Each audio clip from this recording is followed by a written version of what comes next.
오늘 본문은 여호수아서에서 좀 쉬어가는 그런 느낌을 주는 부분입니다. 여태까지 요단강을 건너고 여리고성을 점령하고 아이성 전투를 하고 막 계속 전쟁에 관한 이야기가 나왔는데, 이제 조금 전쟁에 대한 이야기를 살짝 접어두고 조금 쉬는 그런 타이밍 같아요. 대신 더 멀리 뛰기 위한 그런 본문이라고 보면 되겠는데요. 이 좀 전쟁이 아닌 시간을 보내면서 이스라엘 백성들은 그 자기 자신들을 점검하기 시작하는데요. 그게 오늘 본문에 나와 있는 내용들입니다. 근데 뒷부분도 계속해서 전쟁을 할 겁니다. 이제 전쟁을 하는 그런 부분들이 계속 나올 것인데, 앞으로 있을 전쟁들에서 어떻게 하면 승리할 수 있는가에 대한 그 원리에 그 쐐기를 박는 본문이라고 할 수 있겠습니다. 지금까지 여호수아서 8장까지 오면서 이야기를 좀 보면은요, 먼저 요단강을 건넜죠. 그리고 또 여리고를 점령했고, 이제 또 아이성을 점령했습니다. 요단강을 건넌 것도, 여리고를 점령한 것도, 아이성을 점령하는 것도 모두 다 같은 하나의 원리가 작용했습니다. 그 원리는 바로 순종이었죠. 그리고 이 순종할 때에 우리가 승리할 수 있다는 것, 순종할 때 우리가 살 수 있다는 것을 이스라엘 백성은 이 세 가지 큰 사건을 통해서 누구보다 뼈저리게 경험을 했을 것입니다. 여리고성을 점령하고 그 상대적으로 작은 아이성을 공격할 때에 하나님께 바쳐진 것들을 소유하지 말라는 하나님의 말씀에 불순종했고, 그것으로 인해서 뼈아픈 패배를 당하게 됐죠. 이제 불순종해서 전쟁에서 패배한 이스라엘이었지만, 하나님께서는 이스라엘을 다시 일으키셨고 승리할 수 있는, 그 순종해야 한다는 그 원리를 다시 알려주셨습니다. 그리고 이 원리를 다시 되새긴 이스라엘은 아이성 전투에서 승리할 수 있게 되죠. 이것이 오늘 본문 이전까지 있었던 내용입니다. 여호수아 8장까지는 그 일종의 구조적으로 좀 보이는 부분이 있습니다. 사실 뭐 구조라고 말하기에는 표본이나 사건이 좀 적기는 한데요. 순종과 성공, 그리고 불순종과 실패라는 인과관계가, 그런 구조가 굉장히 뚜렷합니다. 순종을 해서 요단을 건넜고요, 순종해서 여리고를 점령했습니다. 제대로 된 순종이라는 그 부품을 잘 끼다가 이제 불순종이라는 부품을 껴봤더니 아이성 전투에서는 패배했죠. 그래서 다시 부품을 갈았습니다. 그래서 순종이라는 부품을 다시 꼈더니 패배했던 아이성 전투에서 승리할 수 있게 된 것이죠. 이 시행착오를 겪어본 이스라엘은 정신을 차린 겁니다. 그리고 이제 우리가 더 어떻게 살아야 될지, 우리에게는 무엇이 필요할지, 그리고 이제 약속의 땅으로 계속 한 걸음 한 걸음 가면서 전쟁도 하고 살아야 될 텐데, 우리가 거기서 어떻게 승리할 수 있을지, 어떻게 살아갈 수 있을지, 그 원리들을 깨닫게 되는 것이죠. 전쟁을 치러본 이후 성공도 경험했고 실패도 경험했던 이스라엘은 다시 실패하지 않기 위해서 무엇을 해야 하는지 알게 됐고, 이제 그것을 실행하기 시작합니다. 그래서 그들은 그 하나님의 말씀을 따라서 에발산으로 출발하는 거죠. 지금 이스라엘은 에발산에 제단을 쌓았습니다. 이스라엘이 에발산에 도착한 것은 하나님께서 모세에게 주셨던 그 명령에 순종하는 것이었습니다. 신명기 27장 4절 말씀인데요, 함께 읽어보겠습니다. 함께 읽겠습니다. 시작. 너희가 요단을 건너거든 내가 오늘 너희에게 명령하는 이 돌들을 에발산에 세우고 그 위에 석회를 바를 것이며. 그러니까 모세가 신명기에서 요단을 건너서 약속의 땅에 들어갔을 때 너희가 행하라 라고 하는 것을 지금 여호수아가 그대로 행하고 있는 것이죠. 그러니까 모세의 명령에 따라서 하나님께로 온 것입니다. 조금 더 정확하게 말하면은 그 하나님이 모세에게 주신 그 명령에 여호수아와 이스라엘이 순종했던 거죠. 아마 아이성의 실패를 경험하지 않았었다면은 이스라엘은 굳이 에발산까지 가지 않았었을 것 같습니다. 하지만 실패 이후에 성공을 경험한 이스라엘은 하나님의 말씀에 순종하지 않을 수가 없게 된 거죠. 왜냐하면 그 말씀에 철저하게 순종하는 것만이 자신들을 살리는 유일한 길이라는 것을 계속해서 깨달았기 때문인 겁니다. 가장 중요한 것은 하나님의 말씀에 순종하는 것, 그리고 하나님과의 관계를 바로 세우는 것이라는 것을 알았기 때문에 이제 그 옛날 모세의 말씀의 이야기에 순종해서 에발산으로 간 것이죠. 자, 에발산에서 이스라엘 백성은 제단을 쌓고 번제를 드리고 화목제를 드렸습니다. 근데 여기서 왜 장소가 에발산일까? 이제 이거를 한번 생각해 봐야 됩니다. 그냥 가까운 곳에서 제단을 쌓고 제사를 드리면 좀 안 되나? 이제 이런 생각이 들 수 있는 거예요. 보니까 한 40km 정도를 산길을 걸어가야 지금 아이성 혹은 베이스 캠프가 있는 길갈에서 40km 정도로 산길을 걸어가야 이제 에발산까지 갈 수 있는 그런 길인데, 굳이 그 먼 길을 걸어서까지 가서 제단을 쌓는다라는 거 사실 그렇게 이해가 되지는 않죠. 왜냐면요, 하나님께서 이렇게 에발산으로 가라라고 말씀하신 이유는 뭐냐면 이스라엘에게 에발산이 매우 상징적인 장소였기 때문입니다. 그러니까 조금 더 정확하게 이야기하자면 그 에발산과 그리심산 사이에 위치해 있는 세겜이라는 그 장소가 이스라엘에게 굉장히 상징적인 장소였기 때문이었습니다. 이 세겜 땅은요, 이스라엘의 조상들 중에 두 인물과 크게 관련이 있습니다. 첫 번째 인물은요, 아브라함입니다. 하나님께서 지금 아브라함에게 하셨던 이 약속의 땅으로 들어갈 거라는 약속 언약 때문에 지금 이스라엘 백성이, 여호수아와 이스라엘 백성이 약속의 땅으로 들어간 건데요, 이 아브라함에게 약속의 땅으로 떠나라고 하나님께서 말씀하셨고 아브라함은 그 말씀에 순종해서 약속의 땅인 가나안으로 들어갔습니다. 그리고 아브라함이 가나안 땅에 들어가서 처음으로 단을 세우고 하나님께 약속을 확증받은 곳, 그 약속의 땅에 대한 약속을 확증받은 곳이 바로 이 세겜 땅입니다. 다음은 야곱입니다. 야곱이 그 라반에게로 도망갔다가 다시 가나안 땅으로 돌아와서 제단을 쌓은 곳도 역시 세겜입니다. 역시 야곱 때에도 하나님께서 아브라함에게 하셨던 그 약속의 땅에 대한 언약을 확증하셨습니다. 야곱에게도 마찬가지로 그렇게 하셨다는 거죠. 세겜은요, 이스라엘의 역사 안에서 약속의 땅에 대한 하나님 나라의 확증과도 같은, 그것을 상징하는 그런 장소인 것입니다. 그래서 하나님께서 이스라엘 백성을 세겜 땅으로 끌고 오신 이유는 뭐냐면 과거와 미래를 한 번에 보여주시려는 그 의도가 있었기 때문인 것 같아요. 과거에 내가 너희 조상들에게 약속했던 것처럼, 그리고 과거에 내가 너희 조상들과 함께 했던 것처럼 앞으로 너희가 걸어갈 미래의 길도 내가 인도할 것이고 내가 함께 할 것이다 라는 그런 약속을 하나님께서는 보여주고 싶으셨던 것 같습니다. 너희 조상이 내가 약속한 대로 가나안 땅에 들어간 것처럼 너희도 그 땅에 잘 정착하게 될 것이니 두려워하지 말라라는 하나님의 선언인 것이죠. 약속하셨던 약속을 확증하셨던 그 장소에서 다시 한번 그 약속을 또다시 보여주고 계신 것입니다. 그리고 이스라엘의 죄로 인해서 깨져버렸던 그 하나님과의 언약 관계를 다시 회복을 시키시는 그런 장소인 것이죠. 여러분, 이스라엘 백성이 에발산으로 갈 때 그 걸어가는 모습을 좀 한번 생각해 봤는데요, 저는 사실 이 모습이 승리에 도취된 그런 모습이었다라기보다는 조금 기죽은 모습이었을 것 같다는 생각이 들었습니다. 그러니까 불순종했잖아요. 그 다음에 참패했습니다. 그리고 하나님께서 살 길을 열어주셔서 승리했고 순종하는 것만이 정답이라는 것을 알게 됐습니다. 그리고 정신을 차리고 보니까 모세에게 하신 하나님의 말씀이 있었던 거죠. 그래서 그 말씀에 순종하기 위해서 걸어가는 그 발걸음인데 그게 사실 그렇게 유쾌해 보이지는 않는다는 거죠. 이런 겁니다. 그러니까 부모님께서 너 이렇게 해야 돼, 이렇게 해야 할 수 있어 라고 말한 거를 이제 따라하지 않은 거예요. 그냥 내 마음대로 한 거죠. 근데 실패했습니다. 그런데 그때 실패했을 때 부모님이 야, 너 이렇게 해야 된다 라고 했던 거 생각난 거예요. 그래서 부모님의 말씀대로 했는데 그게 되는 거죠. 근데 일이 됐는데, 일이 된 건 굉장히 기쁜 일인데, 그리고 집에 들어가기가 약간 좀 이렇게 묘한 겁니다. 자존심도 상하고 괜히 축 늘어지는 느낌도 들고. 그러니까 조금 이스라엘이 이 에발산으로 가는 발걸음이 좀 무거운 발걸음이지 않았을까 싶습니다. 하나님 앞에서 고개를 드는 것이 좀 어렵지 않았을까 싶어요. 그런데 하나님께서는 그 무거운 발걸음을 가지고 온 이스라엘을 위로하셨습니다.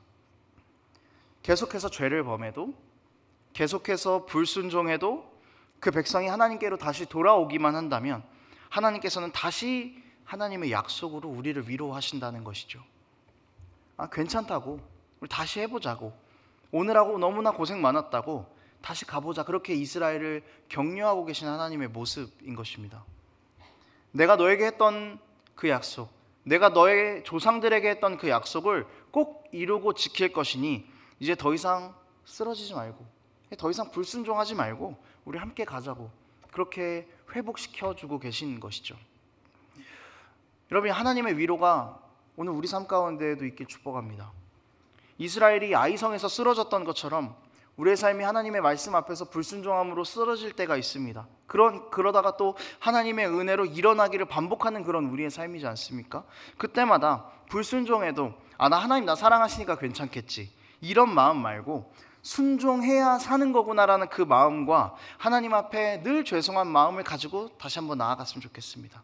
그때 우리는 하나님께서 우리 삶 가운데 주시는 위로를 분명하게 경험할 수 있게 될 것입니다. 하나를 더 살펴보겠습니다. 여러분, 이스라엘 백성이 이 제단을 쌓은 에발산에는요 조금 이상한 부분이 있습니다. 신명기 11장 29절 말씀인데요, 함께 읽어보겠습니다. 함께 읽습니다. 시작. 내 하나님 여호와께서 네가 가서 차지할 땅으로 너를 인도하여 들이실 때에 너는 그리심산에서 축복을 선포하고 에발산에서 저주를 선포하라. 자, 지금 약속을 확증하고 또 쓰러진 백성을 일으키셨습니다. 그리고 관계를 회복하시고 막 이제 이런 따뜻한 이야기가 있잖아요. 근데 정신을 차리고 보니까 한 가지 이상한 점이 좀 눈에 들어오는 거예요. 이 에발산이라는 그 장소가 제단을 통해서 제사를 드리는 그 장소가 따뜻한 장소였으면 좋겠다라는 그런 생각이 있는데, 묘하게도 그 에발산은 저주를 선포하는 산이었습니다. 그리고 이 저주가 선포되는 그 산에 제단이 세워진 거죠. 이상하지 않습니까? 이왕이면 조금 축복을 선포하는 산에 제단을 쌓으라 하셨으면 더 좋았을 텐데, 저주하는 산에 제단을 쌓으라니, 아이고 우리 큰일 났구나, 이제 이런 생각을 하게 될 수 있다는 거죠. 그런데 이 저주를 선포하는 에발산에 제단이 세워졌다는 건요, 여러분 정말 중요한 사실입니다. 만약에 에발산에 제단이 세워지지 않았다면 그 산은요 그냥 계속해서 저주가 흘러나오는 그런 산인 겁니다. 에발산에서 나오는 저주의 내용은 무엇이겠습니까? 이 내용은 신명기 27장에 나오는데요, 그 에발산에서 선포한 그 저주의 내용들이 신명기 27장에 나오는데, 종합해보자면 이겁니다. 하나님의 말씀에 순종하지 않는 자들, 하나님의 율법에 순종하지 않는 자들은 저주를 받는다라는 그런 내용입니다. 하지만 이 저주가 선포되는 그 산에 제단이 세워지면서 선포되는 저주가 해소가 되기 시작하는 것이죠. 에발산에서의 제사는 다른 제사가 아니라 그냥 번제와 화목제가 드려집니다. 번제와 화목제, 완전히 제물을 다 태우는 그 어린 양으로 드리는 그 번제를 통해서 이스라엘 백성의 모든 저주가 해소되고, 화목제를 통해 완전히 깨어져 버렸던 하나님과의 관계가 회복되는 것이죠. 지금 그 일이 저주를 선포하는 에발산에서 벌어지고 있는 일입니다. 회복이 벌어지고 있는 것입니다. 원래 저주였던 자리였습니다. 그리고 이 저주가 선포되었던 것에 꼼짝없이 걸려든 것이 이스라엘 백성의 삶이었죠. 광야에서도 불순종했고요, 아이성 전투에서도 그랬습니다. 끊임없이 불순종하고 하나님을 의심하는 것, 저주에 걸려든 그 모습이 이스라엘 백성의 모습이었다는 거예요. 하나님께서는 그런데 이런 모습으로 살아가는 이스라엘을 회복시키신 것입니다. 저주가 선포되는 산으로 부르셔서 그 산에서 제단을 쌓게 하시고 제사를 드리게 하심으로 이스라엘 백성과의 관계를 그렇게 회복시키신 것입니다. 비록 저주가 선포되는 땅이라고 할지라도, 비록 불순종함으로 하나님의 저주에 걸려들 수밖에 없는 그런 상황에 있는 이스라엘이라고 할지라도, 하나님께서는 그 모든 것들을 해소할 수 있는 방법을 알려주신 것이죠. 그만큼 이스라엘 백성을 사랑하신다는 증거가 아니겠습니까?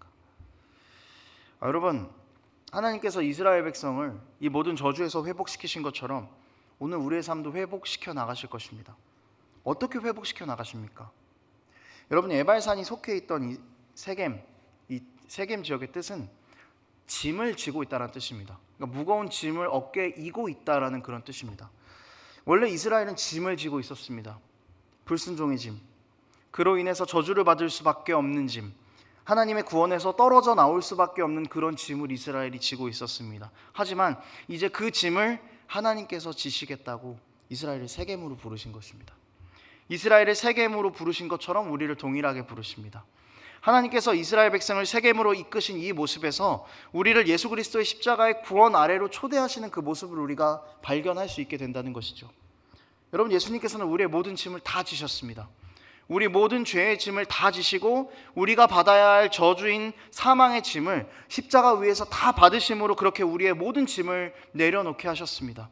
저주였던 우리의 삶이, 에발산과도 같았던 그 우리의 삶이, 죽을 수밖에 없었던 우리의 삶이 십자가 위에서 죽으신 예수 그리스도의 죽으심과 부활하심으로 모두 회복이 되었습니다. 이스라엘 백성들은 눈치를 보면서 터덜터덜 걸어왔습니다. 그러나 그들이 힘겹게 걸어온 그 자리에서 그들은 하나님의 은혜를 보았습니다. 하나님의 회복을 봤습니다. 하나님의 속죄를 보았습니다. 신실하신 하나님을 보았고 회복을 보았습니다. 여러분, 이것이 에발산에서 흘러나오는 복인 것입니다. 저주가 나올 수밖에 없는 에발산에서 저주가 아닌 생명의 소식이 들리는 것이 복이라는 것이죠.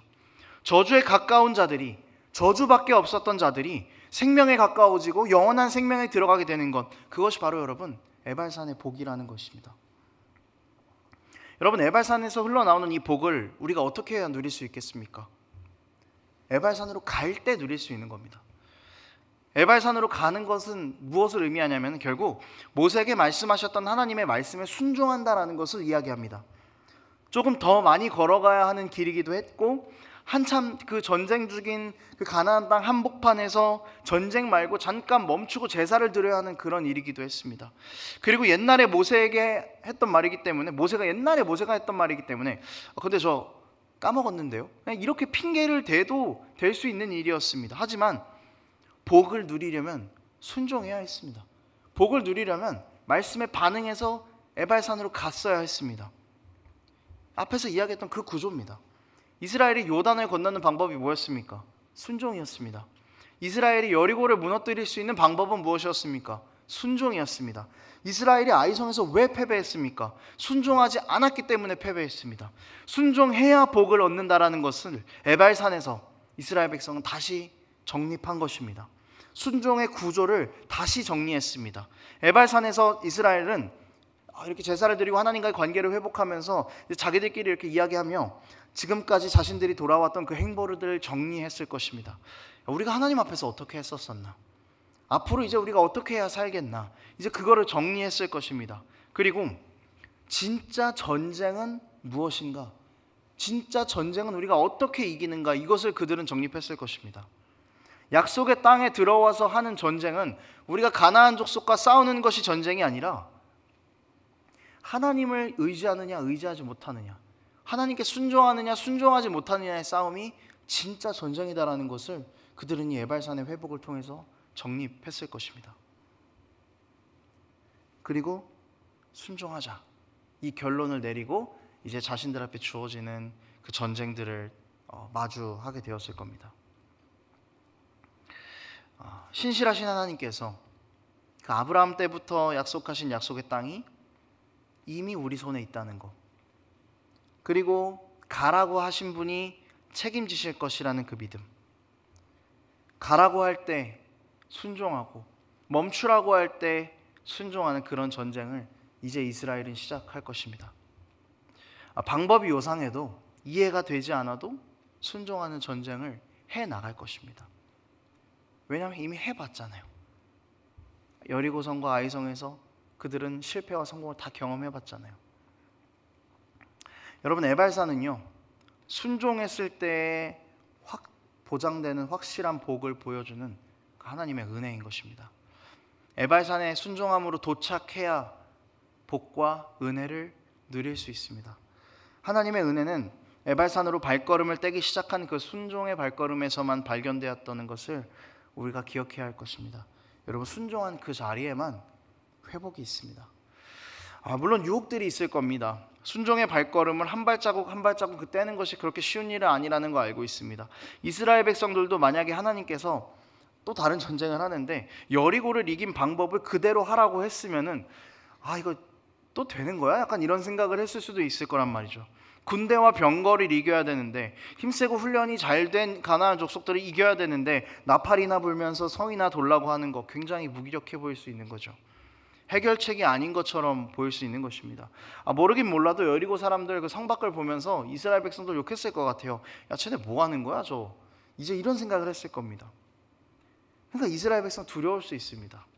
이게 되나 싶을 겁니다. 근데 여러분, 그래도 순종해야 됩니다.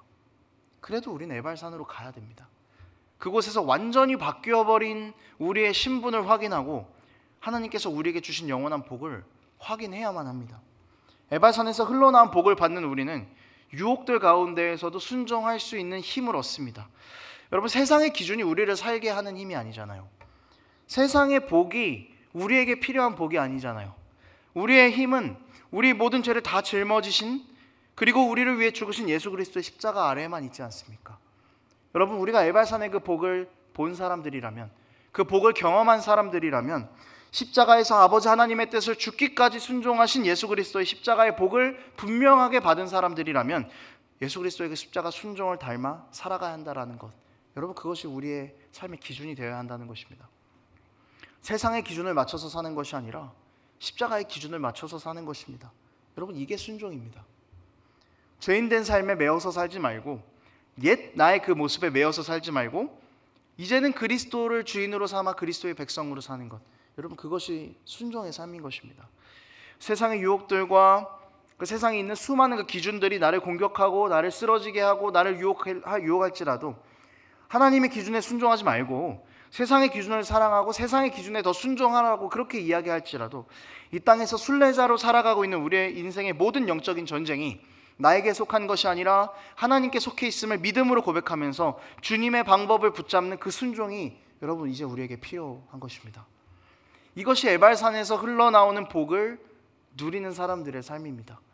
이것이 이스라엘 백성들이 약속의 땅에서 지켜야 할 가장 큰 원리였고, 또 이 땅을 살아가고 있는 우리가 지켜야 할 가장 중요한 원리입니다.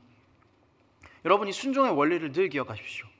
이해가 되지 않아도, 때로는 우리 자신의 모습이 너무나 부족해 보일지라도 여러분 그래도 순종해야 합니다. 우리의 욕심 내려놓고 우리의 기준들 다 내려놓고 순종해야 합니다. 내 힘으로 사는 것이 아닙니다. 내 힘으로 살 때 여러분 솔직히 제대로 보장되는 게 하나도 없지 않습니까? 하지만 주님께 기대어서 주님께 순종하며 살아갈 때 모든 것이 보장됩니다. 여기서 말하는 그 모든 것은 주님께서 주신 참된 자유함과 영원한 생명입니다. 세상의 기준으로 모든 것을 보장된다고 예수 믿었더니 안 되더라, 이렇게 생각하면 여러분 우리 다시 에발산으로 계속 가야 됩니다. 왔다 갔다 왔다 갔다. 하지만 그곳에서 흘러나온 그 하나님과의 관계, 순종할 때 주시는 그 복을 분명하게 누린 사람은 영원한 생명 하나, 주님께 기대어서 사는 그 힘 하나면 충분한 것이죠. 우리는 하나님의 사랑을 반드시 순종할 때 발견하게 될 것입니다. 그리고 우리가 하나님께서 우리를 얼마나 사랑하시는지도 역시 발견할 수 있게 될 것입니다. 그리고 가장 중요한 것, 영원한 생명을 발견하게 될 것이고 죄로부터의 완전한 자유함을 우리가 발견하게 될 것입니다. 말씀을 정리하겠습니다. 사랑하는 여러분, 오늘 우리는 이스라엘에게 행하신 하나님의 은혜를 함께 좀 이야기를 했습니다. 쓰러지고 또 넘어지고 불순종하고 그렇게 죄인된 모습으로 살아가는 이스라엘이었지만요, 하나님께서는 그런 이스라엘을 안으셨죠. 저주가 선포되어야 할 이스라엘이었는데, 죽어야 하는 이스라엘이었는데, 그런 이스라엘을 건지시고 다시 모든 관계를 다 용서하시고 회복하셨습니다. 이것은 순종할 때에만 누릴 수 있는 것입니다. 하나님과 친밀한 관계를 누리는 것, 그리고 그분의 명령에 순종하여 살아가는 것이 우리 삶의 가장 제1의 원칙이 되어야 할 것입니다. 어떤 것과도 바꾸지 마십시오. 이스라엘 백성이 순종해야 살 수 있지 않았습니까? 우리도 마찬가지입니다. 우리도 순종해야 삽니다. 순종해야 순종하신 십자가가 보입니다. 순종해야 죄인된 내가 회복된 모습이 보입니다. 세상은 내 주권대로 살라고 말할 겁니다. 하지만 내 주권으로 사는 삶에 영원한 행복과 만족은 없습니다. 하나님이 인도하시는 대로 하나님의 다스림 안에서 순종하며 살아갑시다. 그리고 그분의 다스림 앞에 엎드리고 순종하면서 그 십자가 아래에서, 에발산에서 흘러나온 복, 십자가에서 흘러나온 복 아래에서 영원한 생명과 자유함을 누리는 그런 우리 삶이 되기를 축복합니다. 함께 찬양하겠습니다.